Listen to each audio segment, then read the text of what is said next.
আজকে করবো হাঁসের ডিম। তা হাঁসের ডিমগুলো আমি প্রেসার কুকারে দিয়ে দিয়েছি। এখানে ছোট ছোট আলুও দিয়ে দেবো, নুন দিয়ে দেবো, একটা সিটি দেবো। গ্যাসটা একদম কমিয়ে দিয়েছি, আমি একটা সিটি দিয়ে নামিয়ে নেব। আমি ডিমের মশলাটা করে নেবো। এখানে রয়েছে আদা, রসুন, পেঁয়াজ, টমেটো। আমি মিক্সি বাটিতে দিয়ে দেবো।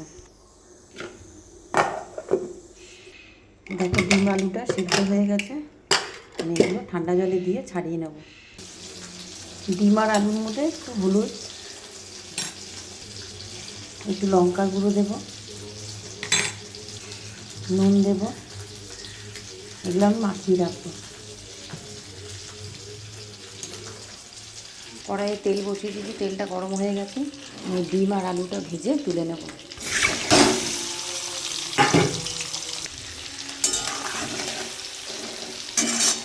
ডিম আর আলুটা ভেজে তুলে নিয়েছি। এই তেলে আমি সাদা জিরে আর তেজপাতা ফোড়নে দিয়ে দিলাম। মশলাটা দিয়ে দিলাম আদা, রসুন, পেঁয়াজ, টমেটো। এখানে রয়েছে লঙ্কা গুঁড়ো, জিরের গুঁড়ো, ধনের গুঁড়ো আর হলুদ গুঁড়ো।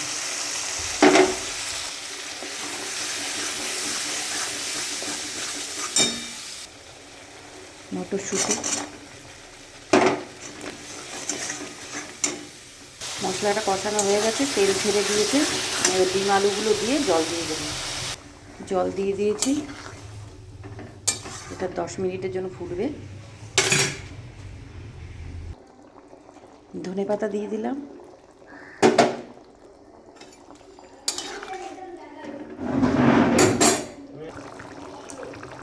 গরম মশলা গুঁড়ো,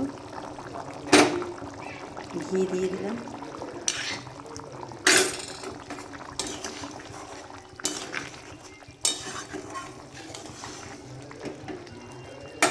রান্নাটা হয়ে গেছে, আমি নামিয়ে নেব।